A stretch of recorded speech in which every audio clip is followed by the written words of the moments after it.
টিটকির করে বলছে খেলা হবে, তো এখন খেলা কোথায়? খেলা তো হয়েছে। আল্লাহ তাআলা স্বয়ং আমাদের এই 17 বছরের যে আন্দোলন, এগুলো দেখে আল্লাহ তাআলা আমাদের উপর রহমত করেছে। এই শেখ হাসিনা, খুনি হাসিনা এবং তার মন্ত্রীরা, তার দোসররা, তার যে এমপিরা, তার যে সান্ডা বান্ডা গুন্ডা এগুলো ছিল, টাকা লুট করছে, ব্যাংক ট্যাঙ্ক লুট করে শেষ সব। এগুলো সব কিছু পালাই গেছে, খাইতে পারতো না, কিন্তু বেশি খাইতে গেছে, হজম হয় নাই, তাই না? এখন কান্দে কান্দে মরে। উবাইদুল কাদের বলছে না, কত টিটকিরি করে বলছে না, এজন্য টিটকিরি করতে নাই। দেখেন, আমি এই জন্য আমি কারো বিরুদ্ধে বলতে চাই না, আল্লাহ তো আছে, দেখবেন তো কত টিটকিরি করে বলছে খেলা হবে, তো এখন খেলা কোথায়? খেলা তো হয়েছে। আর এখন আবার দেখেন কত মায়াও লাগে। একটা মানুষ এই দেশে জন্ম নিয়েছে, সে এখন আছে হাসপাতালে এবং কি বলে এটা, আইসিইউতে আছে, মারা যাবে হয়তো, বয়স হয়েছে। মারা গেলে তার লাশটা বাংলাদেশের মাটিতে কবর হবে না। এই যে লাভটা কি হলো? কোন খেলা খেললেন আপনি? কি সুন্দর ভাবে বলছে খেলা হবে, ফখরুল সাহেব আপনার বাড়িতে উঠবো, এরকম করে বলছে। এইগুলি বলা ঠিক না, ভঙ্গি করাও ঠিক না, ভেঙ্গা করাও ঠিক না, মানুষকে তুচ্ছতাচ্ছিল্য ভাবা ঠিক না। এই দেশ আমাদের, প্রত্যেকটা মানুষ হলো এই দেশের মালিক। এই যে বাবুনরা বলেছে, আপনারা কিন্তু জানেন না, আপনারা প্রত্যেকেই মালিক, কিন্তু এই দেশে এক একটা ইঞ্চি মাটির মালিক আপনারা। সকলের মালিক হলো, সকলে মিলে আমাদের এই বাংলাদেশ, প্রত্যেকটা মানুষের মালিক। জনগণ এই দেশের মালিক, এই জিনিসটা তারা ভুলে গেছে। ওরা মনে করছে ওরাই মালিক, নিজেদের মালিক ভেবে ব্যাংক থেকে লুট, যেখানে সেখানে যা ইচ্ছে তাই করা, যাকে ইচ্ছে তাকে জেল দেওয়া, যাকে ইচ্ছে তাকে ফাঁসি দেওয়া, যাকে ইচ্ছে তাকে নিয়ে যে গুম করা, খুন করা, হত্যা করা। আমাদের ইলিয়াস আমার বন্ধু ছিল, খুব ঘনিষ্ঠ বন্ধু, এমপি ছিলাম একসঙ্গে। ফট করে নিয়ে যায় তারা, মেরে দিল রাতে বেলায়। যখন মন্দিরে আসছি, আপনি রাতে বেলা ধরে নিয়ে তাড়াতাড়ি বুড়িগঙ্গা নদীতে যে মাথার মধ্যে গুলি করে চলে। হ্যাঁ, এরকম হাজার হাজার মানুষের বুক খালি করেছে। এখন এই খালি যাতে আর বাংলাদেশের না, আমরা কিন্তু খালি করতে চাই না। এটা এগুলার বিচার হবে, আইনগত বিচার হবে, কিন্তু বুক যাতে কারো খালি না হয়। আইনের শাসন ছাড়া যাতে না চলে বাংলাদেশে কোনো কিছু। এমনি এমনি ধরে নিয়ে যাবেন, এমনকি কোন পুলিশ এসে কাউকে এমনি ধরে নিতে পারবে না। এই আইনটা আমরা করতে যাচ্ছি। আসলো আর ধরে নিয়ে গেল, তারপরে আপনি যাবেন, কিছু টাকা দিবেন, শুনে আনবেন, এটা চলবে না, এটা চলতে দেওয়া হবে না। আপনার প্রপার কেস থাকতে হবে, অন্যায় থাকতে হবে, তার নামে ওয়ারেন্ট থাকতে হবে, এটা দেখাতে হবে, নিয়ম মাফিক বুঝে যে ওয়ারেন্ট আছে ভাই, আমরা ধরতে আসছি, আইন বিচার করতে আসছি, এটা হবে। এমনি নিয়ে যে টাকা খাবেন আর দেশকে অস্থির করবেন, এই জিনিস আর হবে না। তারেক রহমান শহীদ রাষ্ট্রপতি জিয়া রহমানের ছেলে, আল্লাহর রহমতে প্রধানমন্ত্রী হবে, তাই না? এখন আপনাদের হাতে এই চাবিকাঠি। 12 তারিখে যদি আপনারা ভোট যদি ঠিক মতো দিতে পারেন, আর যদি আমরা 200 আসনের 2/3 মেজরিটি, 240-50টা আসন পাই, এখানে খাল খনন আমাদের করতে হবে। 20,000 কিলোমিটার খাল খনন করবো সারা বাংলাদেশে।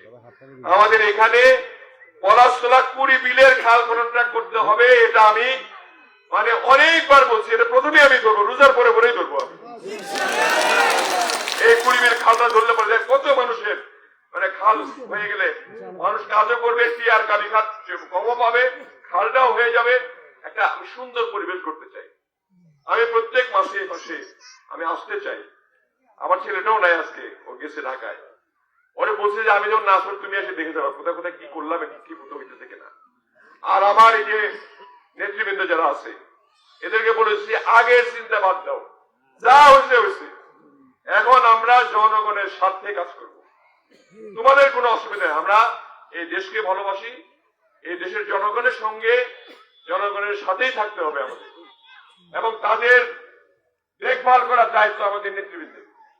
এবং নেতৃবৃন্দরা কি করবে চাইলে ওরা উদ্ভুত চিন্তা করতে পারে যে আমরা কি করবো, তোমরা করবা, তোমরা চুরি করবা না, তোমরা কাজ করে খাবা।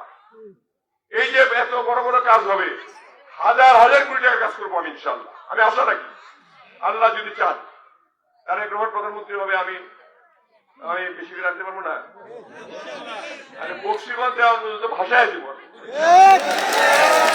হ্যাঁ, এইগুলা কাজ করবে, এরা কাজ করবে, লাভ পাবে।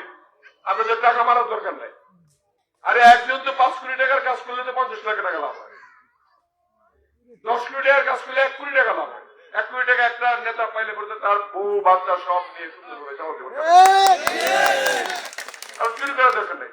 জনগণের উপকার হলো, নেতাদের উপকার হলো, মা বোনদের উপকার হলো, কৃষকদের উপকার হলো, খাল কাটা হলো, রাস্তাঘাট হলো, বিদ্যুৎ হলো, রেল লাইন হলো, আর কি চাই আমাদের?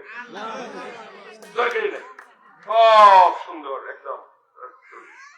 কিন্তু কারো প্রতি অন্যায় করা যাবে না। আমি কিন্তু এই জিনিসে ছাড় দিব না।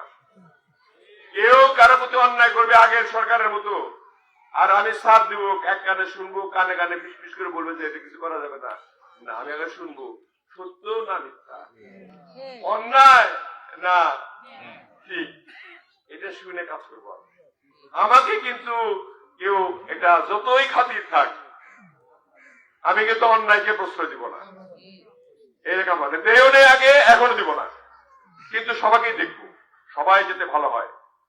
সবাই এতদিন কষ্ট করে 17 বছর ওরা রাজনীতি করছে, এরাও সকলেই উন্নত হবে, আপনারাও উন্নত হবেন, আপনাদেরই ছেলে মেয়েরা তো এরা, তাই না? তো এটা আমি চাই, এই জিনিসটা আনার জন্য সকাল সকালে আমি ভোট দিতে চাই। অনুরোধটা হলো একটা দিনের জন্য, এখন ঘুমান, আরো 15 দিন ঘুমান, 9টার সময় ওঠেন, 10টার সময় ওঠেন, কোনো অসুবিধা নেই। কিন্তু আমি মা বোনদের বলছি যে সেদিন 12 তারিখ, এটা এখন থেকে করে রাখেন।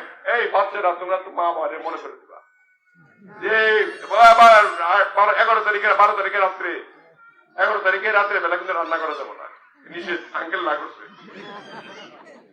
সকালবেলা একবারে তাহাজ্জুদ নামাজ, ফজর নামাজ পড়ে, অথবা যারা নামাজ না পড়েন, নামাজ পড়লে ভালো, পরে আল্লাহর নাম নিয়ে যদি যান, আপনারা লাইন ধরবেন আগে, পিছনে লাইন ধরে আসে কিছু করতে পারবে না।